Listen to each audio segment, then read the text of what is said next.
Eu fiz aqui uma lista de tipos de birra. Tenho certeza que alguma dessas você já presenciou ou até experienciou.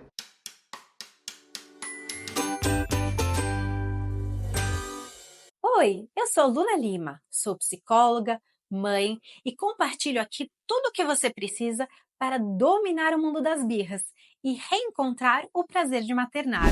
A primeira é aquele bebê ou aquela criança que vai de 0 a 100 muito rápido. Num segundo tá tudo bem, no segundo seguinte já tá chorando, já se transformou em outra pessoa. Um outro tipo de birra é aquela criança que parece que só quer contrariar. Não importa o que os adultos falem, a resposta é sempre não. Toda solução, toda proposta, nada serve, nada tá bom. E essa é muito comum, principalmente no início da fase da birra, lá por volta dos 2 anos, as respostas são sempre não. Tem uma que parece que a criança tá o tempo todo testando o seu limite.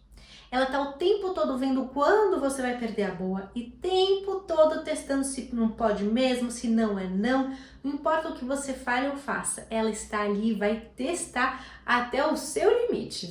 Tem criança que leva bronca o dia inteiro, é bronca da mãe, é bronca do pai, mas parece que ela não aprende.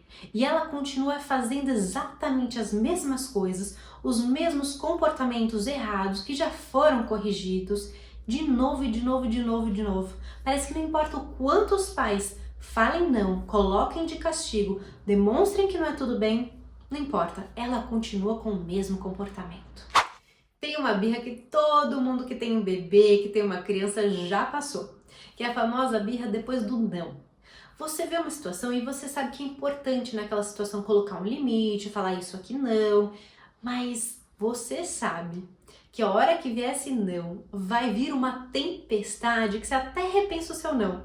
Você até olha e fala, ai, pensando bem, será que eu posso fazer uma vista grossa? Será que eu posso fingir que não vi? Ou hoje falar que tá tudo bem? Porque você sabe que vai vir uma tempestade. E aí quando você decide, não, eu vou falar não, você já se prepara pelo que tem por vir. E vem a birra sim.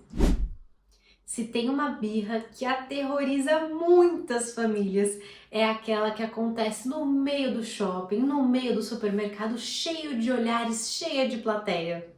Essa certamente você já vivenciou na pele, ou você morre de medo de vivenciar. Tem um tipo de birra que mexe muito com todo mundo, que é quando a gente vê a criança batendo. A gente vê uma criança dando tapas ou batendo principalmente na mãe. E essa é uma que as pessoas costumam ter muita raiva. E a vontade, principalmente a gente vê os comentários no Instagram quando tem esse tipo de imagem, a vontade é de ver aquela mãe, aquele adulto fazendo o mesmo ou pior com a criança. Interessante se a gente for pensar, né? Como o mau comportamento da criança nos dá uma vontade de ver o adulto fazendo exatamente aquele mesmo mau comportamento que nós condenamos. Tá, mas certamente você já conheceu alguma criança que parece que ela nunca faz birra. Aquela famosa criança boazinha, aquela criança que é um anjinho. Por que será que ela não faz birra? Isso é tão bom para os adultos em volta, a sociedade se orgulha tanto disso, mas para a criança, será que isso está vindo de um lugar de saúde mental? Ela aprendeu a lidar com a raiva, a frustração e por isso que ela não demonstra? Por isso que parece que ela sequer sente tudo isso? Ou ela vem de um lugar, talvez de uma ausência de saúde? Mesmo não sabendo lidar com raiva, frustração, tristeza, ela esconde lá no fundo, porque o medo de perder o seu amor é muito maior. Um dos grandes problemas que as famílias têm enfrentado atualmente é que caminho seguir. Porque muitas vezes a gente olha a criação que a gente recebeu e a gente identifica que não quero isso daqui. Mas então eu vou por onde? E a tendência é ir para o extremo oposto.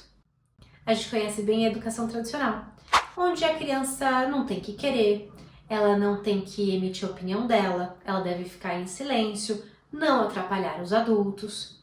E principalmente quem foi criado dessa forma, muitas vezes olha e fala, fez tão mal pra mim, eu não quero isso. E a tendência é que quando essas crianças que viraram adulto finalmente tiverem seus filhos, começam a ir pro extremo oposto. E caem num lugar chamado permissividade, que a gente vê muito hoje em dia. Que são aqueles pais que estão tentando o melhor que eles podem, mas acabam evitando falar não, evitando colocar limites, ficam inseguros em como colocar esse limite. Às vezes eles até identificam, veja se é seu caso. Às vezes você até sabe que essa é uma situação importante de se colocar um limite, importante de se colocar um não, mas como fazê-lo? Será que se eu colocar um limite eu corro o risco de cair no autoritarismo? Será que eu corro o risco de passar do limite, de ser grosseira com a minha criança, de ser a pessoa que eu não quero ser, de impor um sofrimento que talvez seja um sofrimento que eu passei e eu não quero passar e muito menos causar no meu filho? Então as famílias ficam muito presas entre esses dois modelos, da educação tradicional, geralmente muito autoritária, ou desse modelo mais recente que é o oposto, o extremo oposto, que é a permissividade. Mas quanto mais a gente caminha por um lado e pelo outro, a gente vai vendo que nenhum dos dois caminhos é bom. Então tá, o modelo que tinha antes, eu não quero. O modelo que a gente vê surgindo atualmente, não tá sendo bom.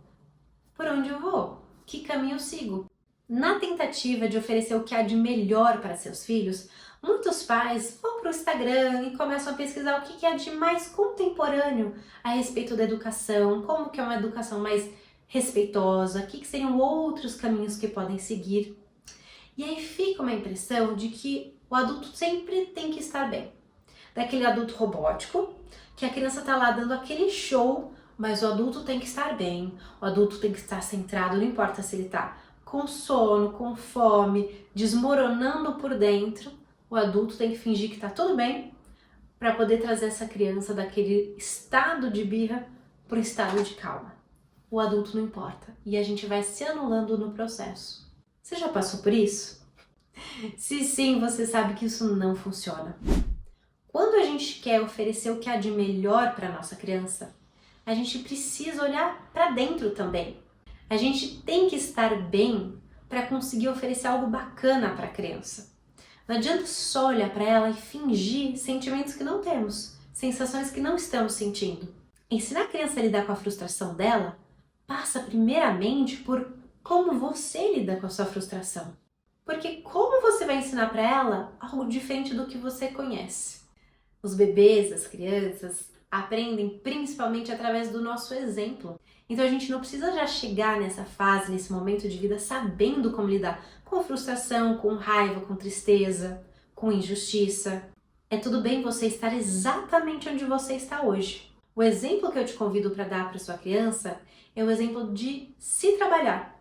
Eu não sei hoje lidar com a minha frustração, então o que eu vou fazer para aprender a lidar? Como que eu vou construir uma relação melhor com os meus sentimentos? Como eu vou construir uma forma mais saudável de lidar com a minha frustração? E aí eu ensino esse caminho para o meu filho. Se aqui na observação, ele já não vai aprender. Respeitar a criança, oferecer algo melhor para a criança não tem nada a ver com fingir que você está bem quando você na verdade não está bem. Não tem nada a ver com você esconder os seus sentimentos, muito pelo contrário. Tem a ver com você reconhecer, você sentir e você construir um caminho mais saudável para você. E aí sim, você convida seu filho para seguir esse caminho melhor.